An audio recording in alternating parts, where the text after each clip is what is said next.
ادعا میکنه ولی ما ناب آوردیم و کردیم খেলায় 180 ডিগ্রি অ্যাঙ্গেলে ঘুরিয়ে দিল ইরান, যার ভয়ে কাঁপছে আমেরিকা আর তার দোসররা।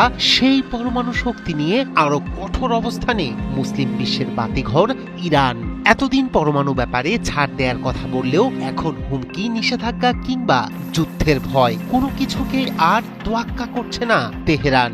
ইউরেনিয়াম সমৃদ্ধকরণ বন্ধ নয়, এই ঘোষণা দিয়ে বিশ্ব শক্তির চোখে চোখ রেখে কথা বলছে ইসলামী বিপ্লবের দেশটি। ইরানি পররাষ্ট্রমন্ত্রী বলেছেন, পরমাণু কর্মসূচি তাদের অধিকার, কারো দয়া নয়। মধ্যপ্রাচ্যে মার্কিন নৌবহর, ইসরায়েলের হুমকি কিংবা ওয়াশিংটনের চাপ কোনোটি অবস্থান বদলাতে পারবে না। পরমাণু ও ক্ষেপণাস্ত্র শক্তিকে সামনে রেখেই নতুন বার্তা দিচ্ছে তেহরান। এই ইস্যুতে এক চুলো ছাড় নয়। জ্বলে পুড়ে ছারখার, তবু মাথা নোয়ায় না ইসলামী বিপ্লবের দেশ ইরান। ইউরেনিয়াম সমৃদ্ধকরণ বন্ধ নয়, এই বার্তাই আবারও স্পষ্ট করে দিল তেহরান। আর সেই স্পষ্ট ঘোষণাতেই কাঁপছে ওয়াশিংটন ও তার মিত্ররা। ইরানের পররাষ্ট্রমন্ত্রী আব্বাস আরাকচি সোজাসাপটা ভাষায় জানিয়ে দিয়েছেন, ইরানের উপর যুদ্ধ চাপিয়ে দিলেও ইউরেনিয়াম সমৃদ্ধকরণ বন্ধ হবে না। তেহরানে এক ফোরামে দেয়া বক্তব্যে তিনি বলেন, শান্তিপূর্ণ পারমাণবিক কর্মসূচির জন্য বহু মূল্য দিয়েছে ইরান।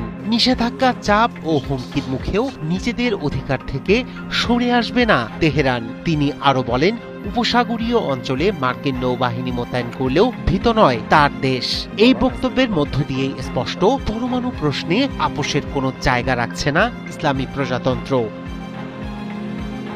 ওমানের রাজধানী মাস্কাটে মার্কিন বিশেষ দূত স্টিভ উইটকফের সঙ্গে বৈঠকের মাত্র 2 দিন পর এই মন্তব্য করলেন তিনি। পটভূমিতে রয়েছে মার্কিন প্রেসিডেন্ট ডোনাল্ড ট্রাম্পের একের পর এক হুমকি। ইরানকে পারমাণবিক চুক্তিতে বাধ্য করতে চাপ অব্যাহত রেখেছে ট্রাম্প প্রশাসন। তবে তেহরান স্পষ্ট করে দিয়েছে, চাপ যতই আসুক ইউরেনিয়াম সমৃদ্ধকরণ চলবেই। আন্তর্জাতিক আণবিক শক্তি সংস্থা IAEA বলছে, ইরান ইতোমধ্যেই 60% বিশুদ্ধতা পর্যন্ত ইউরেনিয়াম সমৃদ্ধ করতে সক্ষম হয়েছে।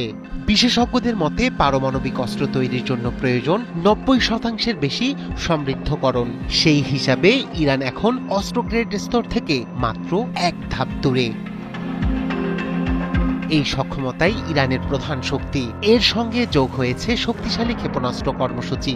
বিশ্লেষকদের মতে এই পরমাণু ও মিসাইল শক্তির কারণেই ইরানকে সরাসরি আক্রমণের সাহস পায় না আমেরিকা কিংবা ইসরায়েল। তেহরান জানে, শক্তি তাদের সবচেয়ে বড় কূটনৈতিক হাতিয়ার। তাই আলোচনা চললেও শক্তির অবস্থান থেকে এক চুলো সরতে রাজি নয় খামেনি প্রশাসন।